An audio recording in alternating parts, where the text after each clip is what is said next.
الحمد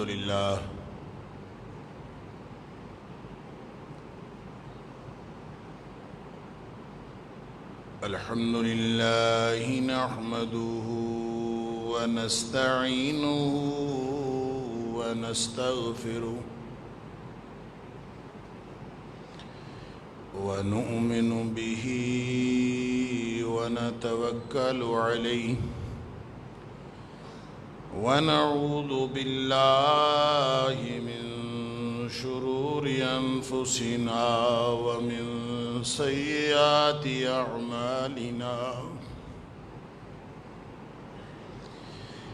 من يهده الله فلا مضل له ومن يضلل فلا هادي له وأشهد أن لا إله إلا الله وحده لا شريك له وأشهد أن محمدًا عبده ورسوله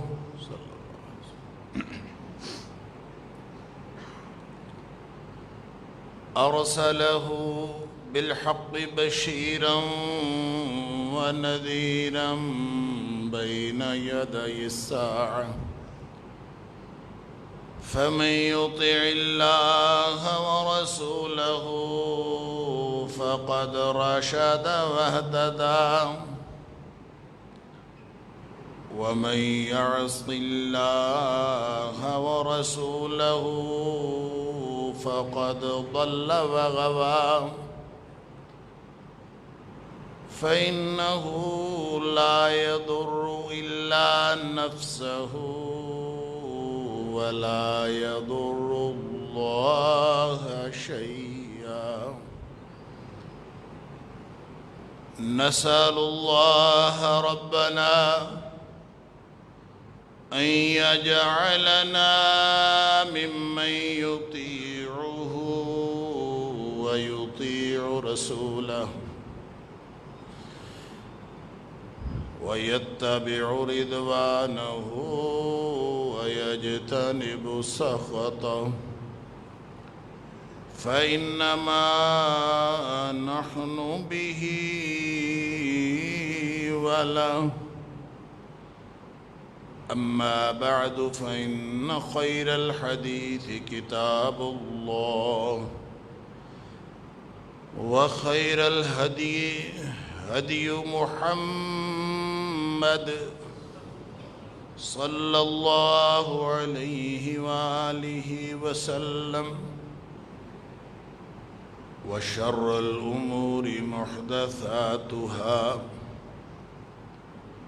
وكل محدثة بدعة وكل بدعة ضلالة وكل ضلالة في النار فأعوذ بالله السميع العليم من الشيطان الرجيم من همزه ونفخه ونفثه بسم الله الرحمن الرحيم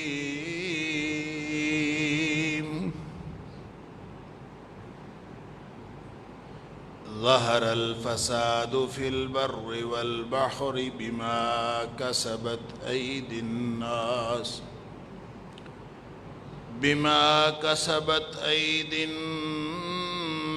ليذيقهم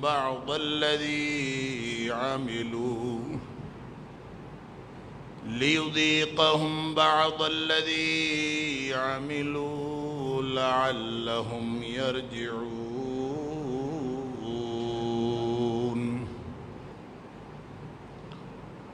خشکی اور تری میں بگاڑ پیدا ہو گیا،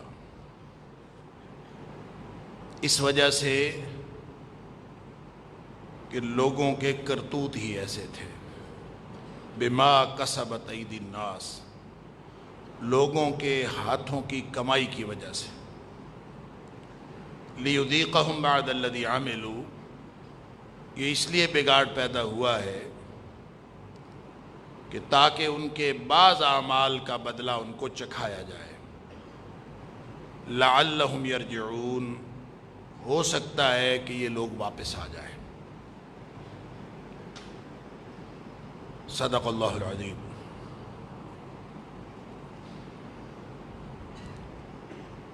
اللہ کی توفیق سے گزشتہ جمعے میں بھی چند گزارشات آپ کے سامنے اس حوالے سے رکھی تھی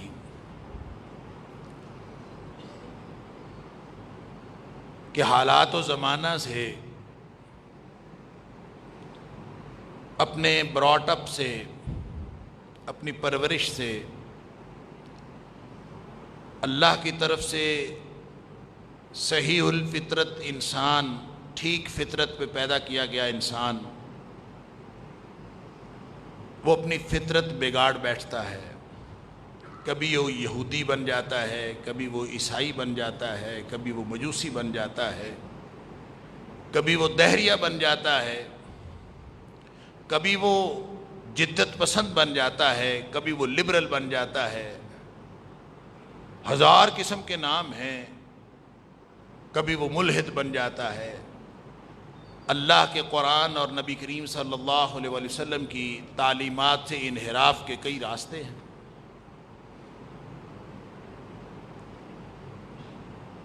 لیکن اللہ فرماتا ہے کہ میں نے پیدا اس کو اس سٹینڈرڈ پہ کیا تھا، کل مولود یولد علی الفطرہ، ہر پیدا ہونے والا بچہ جو ہے وہ فطرت پہ پیدا ہوتا ہے۔ جب فطرت اس کی بگڑتی ہے تو اس کے دل و دماغ کی کیفیتیں بگڑ جاتی ہیں۔ جب دل و دماغ کی کیفیتیں بگڑتی ہیں تو اس کا کردار بگڑ جاتا ہے۔ پھر بھلے یہ کاروباری آدمی ہو، بھلے یہ نوکری پیشہ ہو، بھلے یہ دنیا دار ہو، بھلے یہ دیندار ہو، جب فطرت بگڑ گئی تو اس کا کردار بگڑ گیا۔ اللہ اکبر۔ اور جب کردار بگڑتا ہے تو اس سے پورا معاشرہ بگڑتا ہے، پورے معاشرے کے اندر بگاڑ پیدا ہوتا ہے۔ جب پورے معاشرے میں بگاڑ پیدا ہوتا ہے تو وہ صرف انسانوں پر اس کے اثرات نہیں ہوتے، دیواروں پر بھی اس کے اثرات ہوتے ہیں، درختوں پر بھی اس کے اثرات ہوتے ہیں، موسموں کے اوپر بھی اس کے اثرات ہوتے ہیں، دریاؤں اور سمندروں کے اوپر بھی اس کے اثرات ہوتے ہیں، حتیٰ کہ جنگل کے جو جانور درندے پھر رہے ہوتے ہیں ان کے اوپر بھی اس کے اثرات ہوتے ہیں۔ اللہ اکبر۔ حضرت عمر بن عبدالعزیز رحمۃ اللہ علیہ، وہ جب خلیفہ بنے ہیں تو محض 2 سال کا ان کا خلافت کا دور تھا۔ تو ایک چرواہا، غالباً اس کا نام تاریخی روایات میں محمد بن موسیٰ یا کس طرح کا نام آتا ہے، وہ چرواہا جنگل میں بکریاں چراتے ہوئے، اپنے بھیڑ بکریاں چراتے ہوئے اپنے ساتھیوں سے کہتا ہے کہ آج خلیفہ فوت ہو گئے۔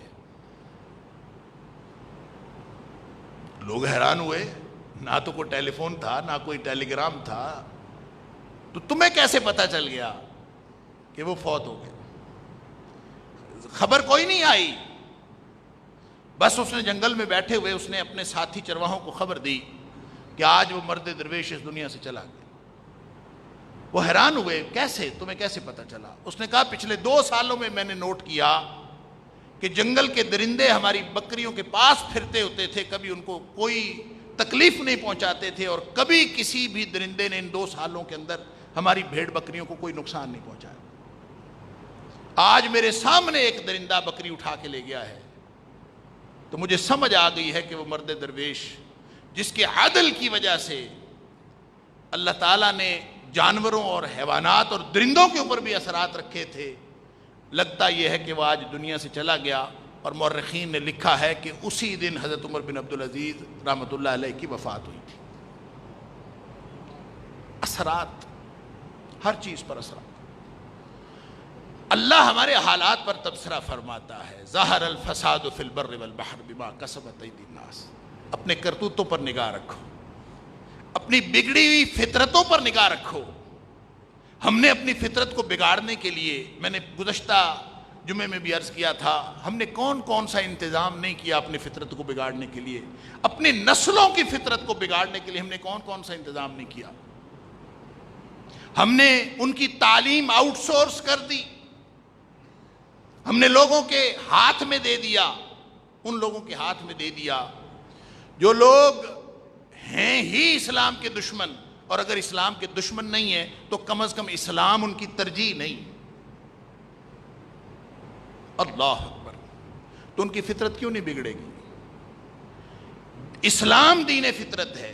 جب فطرت بگڑتی ہے تو بگڑی ہوئی فطرت والوں کو اسلام فطرت کے مطابق نظر نہیں آتا، لہذا ان کو اسلام کے اندر مختلف قسم کے اعتراضات پیدا ہوتے ہیں، سوالات پیدا ہوتے ہیں۔ پھر ان کو ایسے سوالات پیدا ہوتے ہیں کہ اسلام کی یہ پابندی کیوں ہے، اسلام کی فلاں پابندی کیوں ہے، اسلام کی فلاں پابندی کیوں ہے۔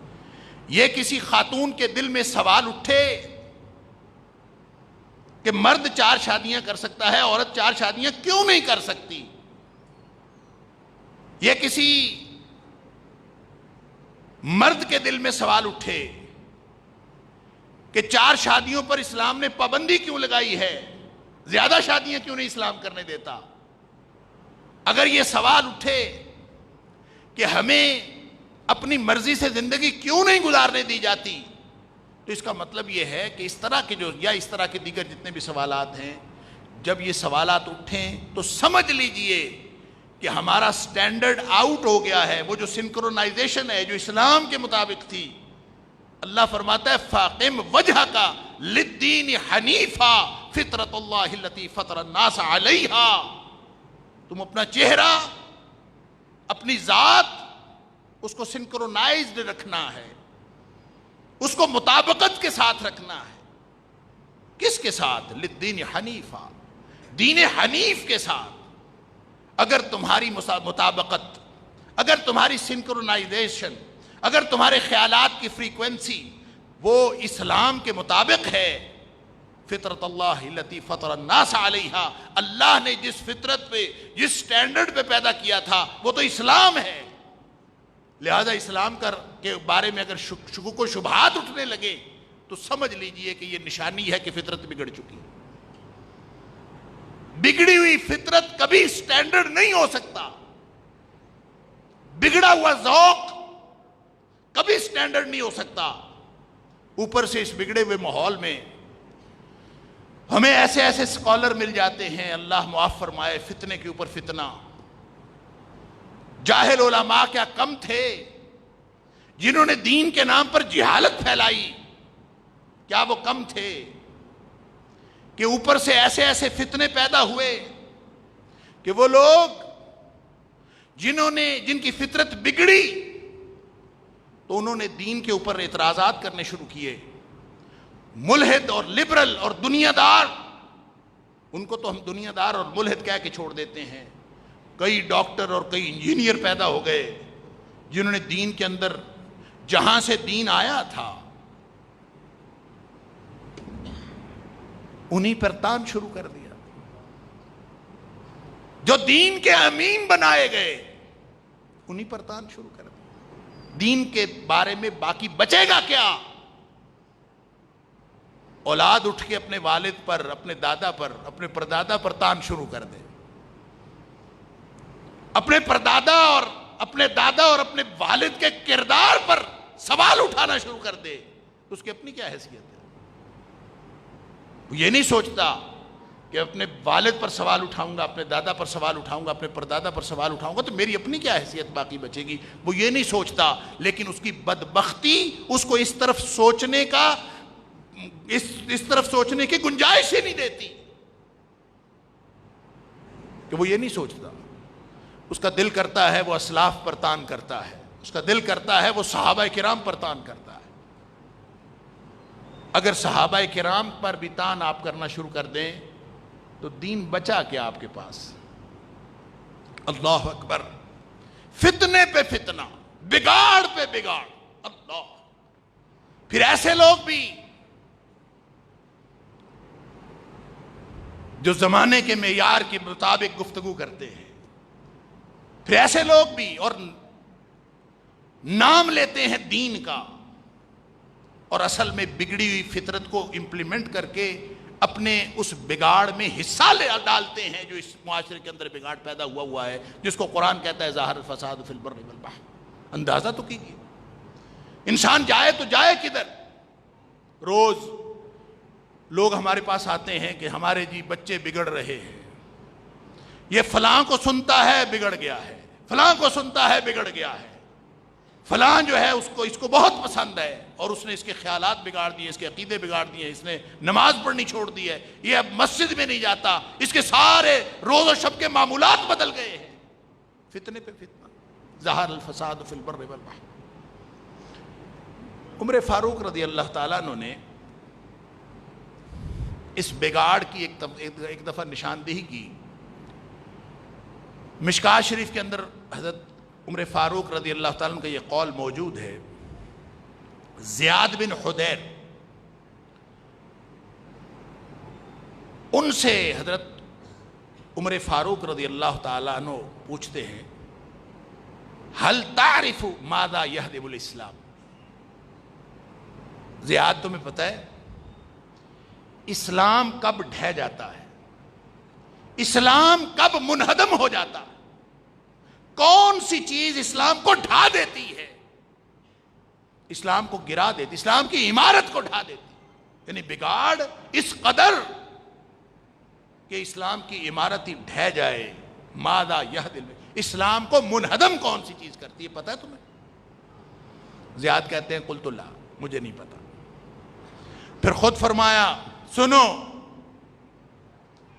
ویسے تو بے شمار چیزیں، لیکن اس موقع پر عمر فاروق رضی اللہ عنہ نے 3 چیزیں بیان کی. آپ نے فرمایا کہ سب سے پہلی چیز جو اسلام کو بگاڑتی ہے ذلت العالم. جب عالم بگڑتا ہے، عالم کی لغزش اسلام کو ڈھا دیتی ہے.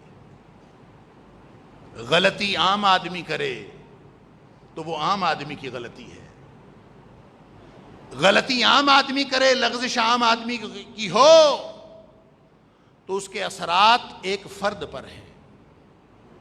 لیکن اگر یہ غلطی اور لغزش عالم کی ہو تو وہ تو پورے معاشرے کے لیے بلکہ پورے دین کو ڈھا دینے کے مترادف ہے. ذلت العالم، جب عالم بگڑتا ہے تو عالم بگڑتا، سارا عالم بگڑ جاتا، اسلام ڈھہ جاتا ہے. ذلت العالم. لہذا جو لوگ کہتے ہیں کہ مولوی نے اسلام بگاڑا ہے، سن لیجئے، جب معاشرہ بگڑتا ہے تو بہت سارے بگڑے ہوئے لوگ داڑیاں رکھ لیتے ہیں. کل پرسوں میں ایک بیان پڑھ رہا تھا کسی وزیر کا، اس کے اوپر کل کی بات ہے شاید، سوشل میڈیا کے اوپر پڑھا، مجھے نہیں پتا اس کا اصل بیان کیا ہے، اور سوشل میڈیا کی ساری باتیں قابل یقین ہوتی بھی نہیں، قابل اعتبار ہوتی بھی نہیں. انہوں نے کہا کسی وزیر نے کہا ہے کہ ہمارا جو وزیر اعظم ہے وہ ایماندار آدمی ہے، صرف داڑھی نہیں رکھی ہوئی ہے، ایماندار آدمی. اور یہ کسی ایسے وزیر نے کہا ہے جو ہر وقت اسلام کے خلاف اور مسلمانوں کے خلاف اور علماء کے خلاف اپنی زبان درازی کرتا رہتا ہے. ایسے وزیر نے یہ بات کہی. جس شخص نے سوشل میڈیا پہ اس کو لگایا ہوا تھا اس نے تو پتہ نہیں کسی اور کانٹیکسٹ میں لگایا تھا، لیکن میں اس کے بیان کو پڑھ کے میں سوچ رہا تھا کہ پتہ اس کو بھی ہے کہ داڑھی والے ایماندار ہوتے ہیں، پتہ اس کو بھی ہے کہ داڑھی ایمان کی نشانی ہے، اسی لیے تو کہہ رہا ہے کہ وہ ہے ایماندار آدمی، بس داڑھی نہیں رکھی ہوئی. اس کا مطلب ہے ایمان والوں کی داڑھی ہوا کرتی ہے. اس وزیر کو بھی پتا ہے جو ہر وقت داڑھی والوں کے خلاف اور علماء کے خلاف زبان درازی کرتا ہے، اس کو بھی پتا ہے کہ اللہ کے فضل سے اگر آپ بحیثیت طبقہ کوئی تقسیم کر کے اسلام اور ایمان کی ایویلیویشن کر سکیں تو اللہ کے فضل سے سب سے زیادہ اسلام اور ایمان آپ کو داڑھی والوں میں نظر آئے. یہ اس کو بھی پتا. یہ تو ہم کہتے ہیں کہ نبی اکرم صلی اللہ علیہ وسلم کی سنت ہے جو شخص داڑھی رکھتا ہے اللہ کے رسول صلی اللہ علیہ وسلم کی سنت سمجھ کے، یہ اسلام کی نشانی ہے، یہ ایمان کی نشانی ہے۔ اور اگر اس کسی نے داڑھی رکھی اس خاطر، اور یہ میں ہمیشہ عرض کیا کرتا ہوں، ہمیں یہ قول بڑا پسند ہے کہ اسلام میں داڑھی ہے، داڑھی میں اسلام نہیں ہے۔ میں ہمیشہ یہ عرض کیا کرتا ہوں، ہر وہ چیز جو اسلام میں ہے پورا اسلام اسی میں ہے، ہر وہ چیز جو اسلام میں ہے پورا اسلام اسی میں ہے۔ اس لیے اس کی بے شمار مثالیں، اس لیے کہ اسلام ایک کل کا نام ہے، اسلام اجزاء کا نام نہیں۔ اسلام ایک مکمل پیکج ہے، اس میں پک اینڈ چوز کوئی نہیں ہے۔ آدمی اپنی مرضی سے کوئی چیز پکڑ لے، کوئی مرضی سے چھوڑ دے، کوئی مرضی کسی کی نہیں چلتی۔ اسلام اسلام ہے۔ یا ایھا الذین آمنوا ادخلوا فی السلم کافہ، ایمان کا دعویٰ کرنے والوں اسلام میں پورے کے پورے داخل ہو جائیں۔ ولا تتبعوا خطوات الشیطان، یہ شیطان کا داؤ ہے، یہ شیطان کی چال ہے جو تمہیں کہتا ہے کہ فلاں چیز اسلام میں ہے، اسلام تو اس میں نہیں ہے نا، کوئی حرج نہیں، چھوڑ دے اس کو۔ یہ جسٹیفیکیشنز آپ کو شیطان سکھاتا ہے۔ لیکن کیا کیجئے کہ علماء میں بھی غلطیاں، کوتاہیاں ہر شخص سے ہو سکتی ہیں، فرشتہ کوئی بھی نہیں۔ علماء میں بھی ایسے لوگ پیدا ہو گئے اور ہر دور میں رہے ہیں جن کا کردار، جن کی گفتار، ان کی لغزشیں وہ پورے کے پورے اسلام کے لیے ڈیمیجنگ ہوتی ہیں، اسلام کو ڈیمیج کرتی ہیں۔ لہذا اگر یہاں دنیا میں کوئی طبقہ آپ کو ایسا نہیں ملے گا، یہ بھی سن لیجئے، لبرلز، ان کا کوئی بندہ گناہ کرے سارے لبرلز اس کی حمایت میں آ جائیں گے۔ ملحدوں کا کوئی آدمی گناہ کرے، اس کا کوئی معاملہ ہو، سارے ملحد اس کی حمایت میں آ جائیں گے۔ انجینئرز، ان کا کوئی مسئلہ ہو، سارے انجینئر اس کی حمایت میں آ جائیں گے۔ فرقہ واریت اور کیا ہوتی ہے؟ اساتذہ کا حتیٰ کہ کوئی مسئلہ ہو، اساتذہ اس کی حمایت میں آ جائیں گے۔ دنیا میں ایک طبقہ ہے علماء کا، اللہ کے فضل سے، کہ اس میں کوئی غلطی کرے کوئی عالم اس کی غلطی کی جسٹیفیکیشن پیش نہیں کرتا، اس کی لغزش کی جسٹیفیکیشن پیش نہیں کرتا، بلکہ واحد علماء کا طبقہ ہے جو سزا کا مطالبہ کرتا ہے کہ جو ہم میں بھی کالی بھیڑیں ہیں، جو ہم میں بھی کردار کے بد کردار لوگ موجود ہیں، ان کو آپ سر عام سزائیں دیں۔ یہی تو ہمارا مطالبہ ہے، آپ سزاؤں کا اہتمام کریں، آپ سزاؤں کو امپلیمنٹ کریں، سزاؤں کا اطلاق کریں۔ اللہ کا قرآن یہی تو کہتا ہے، آپ سزاؤں کا اطلاق کریں گے تو معاشرہ پاکیزہ ہوگا۔ جب آپ سزاؤں کا اطلاق نہیں کریں گے، کوئی سائنس ٹیچر گناہ کرے تو کوئی سائنس کو گالیاں نہیں دیتا، کوئی سکول کو بھی گالیاں نہیں دیتا۔ لیکن کیا بکواس ہے کہ کوئی عالم گناہ کرے یا عالم نما شخص داڑھی والا گناہ کرے تو گالی دین کو پڑے، گالی مدرسوں کو پڑے، گالی اسلام کو پڑے، گالی علماء کے طبقے کو پڑے۔ یہ دنیا میں سارے حساب کتاب نہیں ہونے، اللہ نے قیامت اسی لیے بنائی ہے۔ لہذا خاطر جمع رکھیے، جو لوگ بد کردار ہوتے ہیں، بد کرداری کا کوئی مذہب نہیں ہوتا، بد کرداری کا کوئی طبقہ نہیں ہوتا، گناہ کا کوئی مذہب نہیں ہوتا، جرم کا کوئی مذہب نہیں ہوتا، دہشت گردی کا کوئی مذہب نہیں ہوتا۔ لہذا آپ اکراس دی بورڈ سزائیں نافذ کریں۔ ہم کہتے ہیں چوروں کے ہاتھ کاٹیں، وہ چور داڑھی والا ہو تو بھی ہاتھ کاٹیں، وہ چور ملحد ہو تو بھی ہاتھ کاٹیں، وہ چور وزیر ہو تو بھی ہاتھ کاٹیں، وہ چور وزیر اعظم ہو تو بھی ہاتھ کاٹیں۔ آپ اکراس دی بورڈ اسلام نافذ کر کے دیکھیں، اسلام کی سزائیں تو آپ کو ظالمانہ سزائیں لگتی ہیں، اسلام کی سزائیں تو تمہیں سخت لگتی ہیں، تو پھر دنیا سے جرم کا خاتمہ کیسے ہو سکتا ہے؟ تو عمر فاروق رضی اللہ تعالیٰ عنہ فرماتے ہیں، سب سے پہلی چیز جو اسلام کو ڈھا دیتی ہے ذلت العالم، عالم بگڑتا ہے تو معاشرہ بگڑ جاتا ہے. جس معاشرے کا مولوی بگڑ گیا اس کو کون سدھارے گا؟ معاشرہ بگڑتا ہے تو مولوی سدھارتا ہے.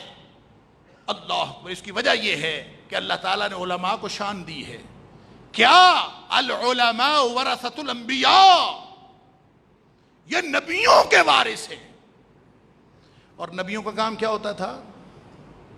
خود نبی کریم صلی اللہ علیہ وسلم فرماتے ہیں کہ جب بنی اسرائیل، کیونکہ اس سے پہلے بنی اسماعیل میں جب نبوت آئی ہے تو پیچھے پوری تاریخ بنی اسرائیل کی تھی، نبوت کی ہزاروں سال کی تاریخ.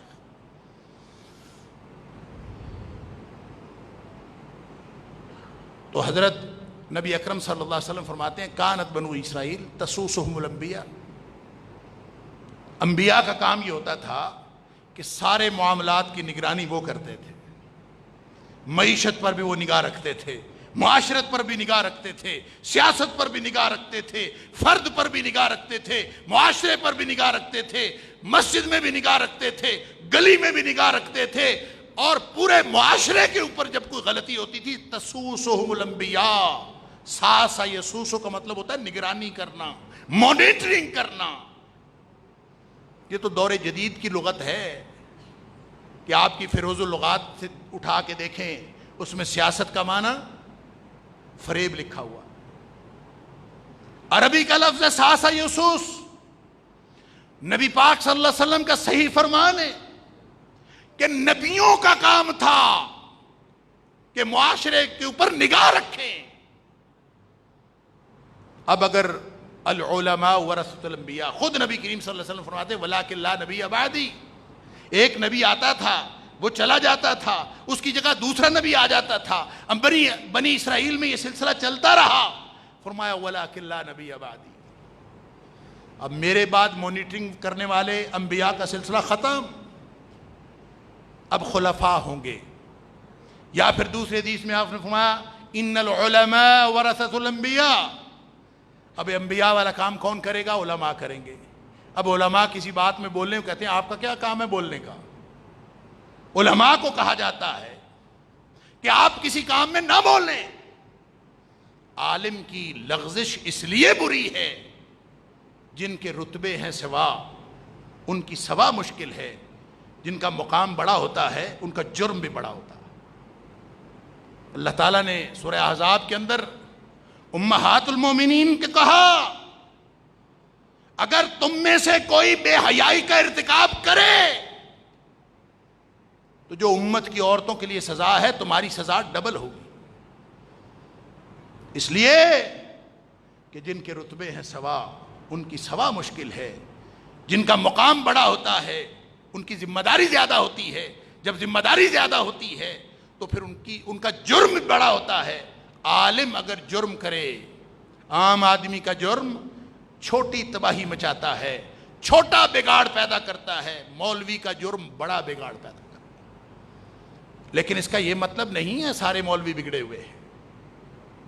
کوئی بگڑا ہوا مولوی ہو، کوئی علماء میں سے ایسا جس کے دامن کے اوپر دھبا ہے، جو علماء کے طبقے کے اوپر دھبا ہے، اس بد کردار کو سزا ملنی چاہیے. لیکن یہ کہنا کہ سارا طبقہ علماء ایسا ہوتا ہے، یعنی لوگوں کی ذہنیت یہ بن گئی ہے نا کہ لوگوں نے، وہ اشفاق احمد مرحوم کہا کرتے تھے کہ اصل میں لوگوں کا دل کرتا ہے اسلام کو گالی دیں. اصل میں دل ان کا یہ کرتا ہے کہ اسلام کو گالی دیں. اسلام کو گالی دے نہیں سکتے تو پھر اسلام والوں کو گالی دیتے. اور اسلام والے کون ہیں؟ علماء ہیں. لہذا مولوی کے خلاف بات کرنا، علماء کے خلاف بات کرنا، اب جس مرضی معاشرے میں جس مرضی طبقے میں بیٹھ جائیں الحمدللہ محبوب موضوع ہے. جو مجرم ہے، یہ سارے دینداروں کا متفقہ مطالبہ ہے، ہم سارے داڑھی والوں کا مطالبہ ہے کہ جو مجرم ہے اس کو سر عام سزا دیں. لیکن کسی ایک جگہ کا مجرم نہیں، اکراس دا بورڈ سزائیں دیں، سزائیں نافذ کر دیں. اللہ کے فضل سے جرم ختم ہو جائے گا. اور وہ لوگ جو اسلام کو آج بدنام کر رہے ہیں اسلام کی سزائیں نافذ کرنے سے. جو پرامن اور پاکیزہ فضا پیدا ہوگی اس کا فائدہ ان کو بھی ہوگا, ان کی بہنوں بیٹیوں کو بھی فائدہ ہوگا, ان کے بچوں کو بھی فائدہ ہوگا. یہ بگاڑ جو پیدا ہوا ہے یہ ایسے نہیں ہوا. ظاہر الفساد فی البر والبحر. دوسری نشانی, دوسری جو وجہ بتائی عمر فاروق رضی اللہ تعالی نے فرمایا وجدال المنافق بالکتاب.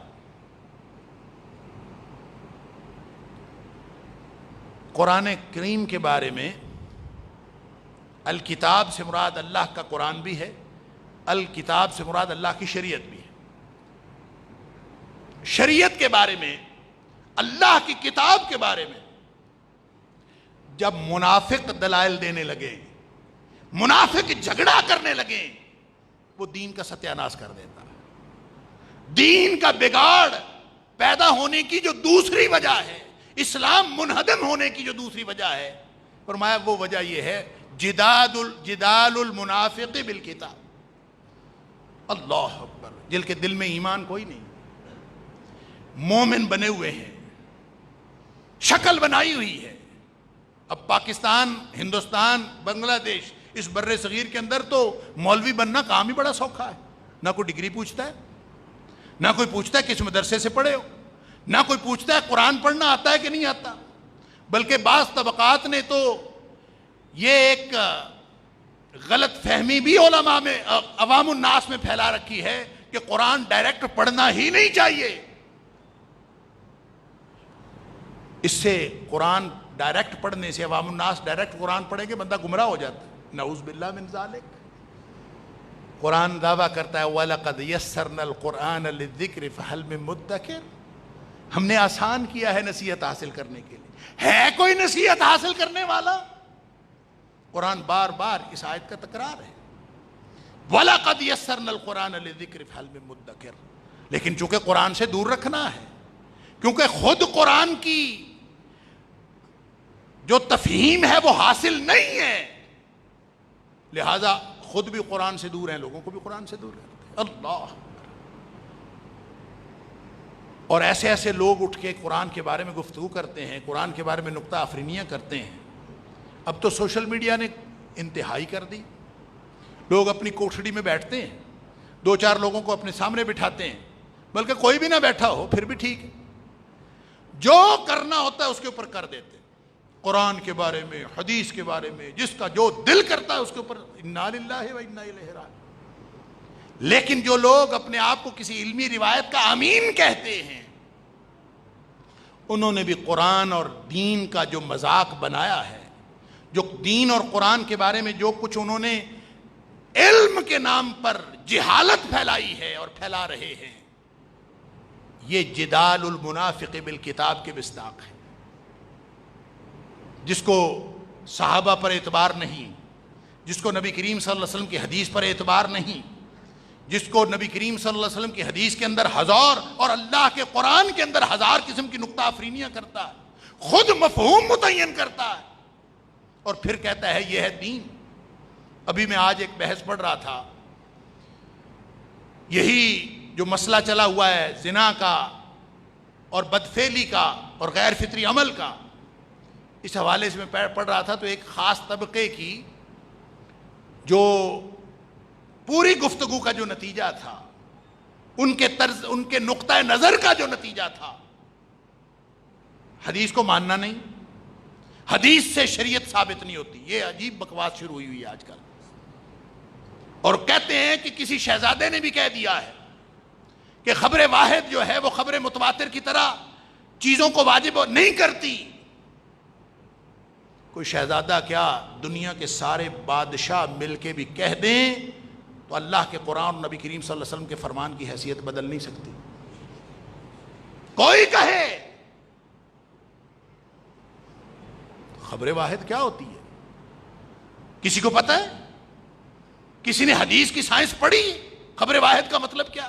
ایسے ہی غلط فہمی پیدا کر دی. خبر واحد سے شریعت ثابت نہیں ہوتی. کیا ہوتی ہے خبر واحد؟ خبر واحد یہ ہوتی ہے کہ ایک آدمی روایت کرنے والا ہو کسی بھی طبقے میں تو وہ خبر واحد ہوتی. اگر روایت کرنے والے ابو بکر صدیق ہوں اور اکیلے ہوں، تمہاری شریعت تو ثابت نہیں ہوتی، اللہ کے رسول صلی اللہ علیہ وسلم کی شریعت اسی سے ثابت ہوتی، تمہاری شریعت ثابت ہو یا نہ ہو۔ وہ اکیلے اگر عمر فاروق ہوں، ایک راوی، تمہاری شریعت میں یہ خبر واحد ہے، تمہاری شریعت ثابت نہیں ہوتی۔ ہم اس شریعت کے ماننے والے ہیں جس میں نبی اکرم صلی اللہ علیہ وسلم نے فرمایا تھا لو کان بعدی نبی لکان عمر، میرے بعد اگر کوئی نبی ہوتا تو وہ عمر ہوتے۔ اس کی رائے اتنی صائب ہے، یہ پہلے رائے دیتا ہے، اللہ اس کی رائے کے مطابق قرآن بنا کے نازل کر دیتا ہے۔ اگر راوی وہ ہو تو تمہاری شریعت تو خبر واحد کی ٹیکنیکلٹیز میں پڑھ کے اس کو بھی رد کرتی ہے، اس سے شریعت ثابت نہیں ہوتی۔ میرے رسول صلی اللہ علیہ وسلم کی شریعت ثابت ہوتی ہے۔ انہوں نے صحابہ کرام کو، یہ بگاڑ ایسے نہیں پیدا ہوا، ظہر الفساد فی البر والبحر، یہ بگاڑ ایسے نہیں پیدا ہوا، سب نے اپنا حصہ ڈالا ہے، بگڑے ہوئے علماء نے بھی اپنا حصہ ڈالا ہے، عالموں کی لغزش نے بھی اپنا حصہ ڈالا ہے۔ اس میں منافقوں کی کتاب کے بارے میں جو جھگڑا ہے، جو ان کی آرگومنٹس ہیں، جو ان کے دلائل ہیں، جو ان کی نکتہ آفرینیاں ہیں، اس نے بھی شریعت کے بگاڑنے میں پورا حصہ ڈالا ہے۔ اللہ تعالیٰ معاف فرمائے۔ اور تیسری بات عمر فاروق رضی اللہ تعالیٰ نے فرمائی، وَحُکْمُ الْأَئِمَّةِ الْمُضِلِّينَ، جو گمراہ حکمران ہیں، گمراہ حکمران، ان کی جو حکمرانی ہے وہ بھی بیڑا غرق کر دیتی۔ لہذا کوئی شہزادہ ہو، کوئی وزیر اعظم ہو، کوئی کسی کا بادشاہ ہو، ہم کسی کی شریعت کو نہیں مانتے، ہم مانتے ہیں تو صرف اللہ اور اس کے رسول صلی اللہ علیہ وسلم کی شریعت کو مانتے ہیں۔ اور نبی اکرم صلی اللہ علیہ وآلہ وسلم نے شریعت پتہ کس کو دی؟ آپ نے صحابہ کرام کو دی، صحابہ کرام کو شریعت دی نا۔ حل بلغتکم، خطبہ حجۃ الوداع کے موقع پر آپ نے فرمایا کیا میں نے پہنچا دیا ہے وہ جو اللہ نے قرآن میں حکم دیا، یا ایھا الرسول بلغ ما انزل الیک من ربک، آپ کی طرف جو اللہ کی طرف سے نازل ہوا ہے سب پہنچا دیجئے۔ حل بلغتکم، کیا میں نے پہنچا دیا؟ سب نے کہا قد بلغت وادیت ونصحت، پہنچا دیا، حق ادا کر دیا، خیر خواہی کر دی۔ اللہ کو گواہ بنایا، اللہم اشہد اللہم اشہد اللہم اشہد، اللہ گواہ ہو جا۔ پھر فرمایا فَلْيُبَلِّغِ الشَّاهِدُ الْغَائِبَ، میرے صحابہ تم یہاں موجود ہو، جو موجود نہیں ہیں قیامت تک کے لیے ان تک یہ میرا دین پہنچا دینا۔ نبی کریم صلی اللہ علیہ وسلم یہ امانت ان کے سپرد کر کے جا رہے ہیں۔ کون سی امانت؟ ان الدین عند اللہ الاسلام، اللہ نے نازل کی، نازل بہ الروح الامین، فرشتہ امانت دار فرشتہ لے کے آیا، اور کس پر نازل کیا؟ صادق و امین کے قلب اطہر پر۔ اور اس نے آگے کس کو دیا؟ اس نے صحابہ کرام کو دیا۔ جب اللہ اتنی احتیاط کرے کہ امین فرشتوں کو بھی فرشتہ کہہ دیتا، اللہ تو فرشتہ ہوتا ہے، فرمایا امانت دار فرشتہ آیا، کیونکہ شریعت کا معاملہ تھا، سینسٹیو معاملہ تھا، نازک اور حساس معاملہ تھا۔ اللہ فرماتا ہے امانت دار فرشتہ ہے۔ نبی اکرم صلی اللہ علیہ وسلم جن کے پاس دین آیا صادق الامین ہیں، الصادق المصدوق ہیں، آپ نے آگے جو دین دیا تیری شریعت کے اندر ان کے اوپر اعتبار اٹھ گیا۔ نبی اکرم صلی اللہ علیہ وسلم نے ان لوگوں کو شریعت حوالے کی، ان لوگوں کے سپرد کیا جو شریعت کے حوالے سے نبی کریم صلی اللہ علیہ وسلم کے بعد دنیا کائنات میں اس دھرتی پر سب سے زیادہ امین اور صادق لوگ تھے، ان کو دیا دی۔ لہٰذا وہ ایک کہے یا 10 کہیں، شریعت ثابت ہے۔ یہ غلط فہمیاں دنیا میں پھیلائیں، یہ جدال المنافق بالکتاب بھی ہے، یہ حکم الائمۃ المضلین بھی ہے، گمراہ حکمرانوں کی حکمرانی بھی ہے، اور پھر اوپر سے جو دنیا میں نام نہاد داڑھی والے علماء کے نام پر دھبا ہیں، جو ان کا کردار ہے، یہ بگاڑ میں سب اپنا اپنا کردار ادا کر رہے ہیں۔ اللہ فرماتا ہے یہ تھوڑا سا مزہ چکھایا ہے تمہیں، لِيُذِيقَهُمْ بَعْدَ الَّذِي عَمِلُوا، تمہارے کرتوتوں کے تھوڑے سے بدلے کو تمہارے سامنے رکھا ہے۔ مقصد اس کا یہ ہے لعلہم یرجعون، واپس آ جاؤ، دین کو ترجیح بنا لو، واپس آ جاؤ، وگرنہ یہ مغلوبیت ختم نہیں ہوگی۔ وہ حدیث تازہ کر لیجئے۔ میں اپنی گفتگو کے اختتام پر وہ حدیث عرض کر کے اپنی بات مکمل کر رہا ہوں، آپ نے سنی ہوئی ہے کہ نبی اکرم صلی اللہ علیہ وسلم نے فرمایا تھا اذا تبایعتم بالعینہ واخذتم اذناب البقر ورضیتم بالزرع، جب تمہارے حالات یہ ہو جائیں کہ اپنے اپنے کاروبار میں سب گم ہیں اور اپنے اپنی کاشتکاری میں اپنے اپنے جو فصل آتی ہے، جو زراعت سے آمدنی آتی ہے، اس پر سب خوش ہیں، دین کسی کی ترجیح نہیں۔ وَتَرَكْتُمُ الْجِهَادِ، جس سے دین کا جھنڈا سر بلند ہوتا ہے، جہاد، اس کا نام لینا بھی چھوڑ دیا لوگوں نے۔ جو مر مٹنے کا راستہ تھا وہ چھوڑ دیا، اور اپنے نفس کی اصلاح سے لے کر میدان جنگ میں قتال تک سب جہاد ہے۔ المجاہد من جاہد نفسہ فی طاعت اللہ، یہاں سے آغاز ہوتا ہے۔ اصل مجاہد وہ ہے جو اپنے نفس کے خلاف جہاد کرتا ہے، اس کو اللہ کی اطاعت پر مجبور کرتا ہے۔ یہاں سے شروع ہو کر قتال تک یہ سارا جہاد ہے۔ فرمایا وَتَرَكْتُمُ الْجِهَادَ، تم نے یہ چھوڑ ہی دیا، دین ترجیح نہیں رہا تو چھوڑ دیا۔ فرمایا سلط اللہ علیکم ذلًا، اللہ تعالیٰ تمہارے اوپر ذلت و رسوائی مسلط کر دے گا، اور لا ينزعہ، وہ کبھی واپس نہیں کرے گا، حتی ترجعوا الی دینکم، جب تک تم واپس دین کو اپنی ترجیح نہیں بناؤ گے۔ اللہ کرے کہ ہم دین کو اپنی ترجیح بنا لیں۔ کچھ سوالات تھے جن کا جواب کچھ دوستوں نے بھی کہا مجھے، تو وقت ہو گیا میں نہیں دے سکا۔ انشاءاللہ بشرط زندگی و بشرط توفیق الہی اگلے جمعے میں اس کو عرض کرنے کی کوشش کروں گا۔ وآخر دعوانا الحمدللہ رب العالمین۔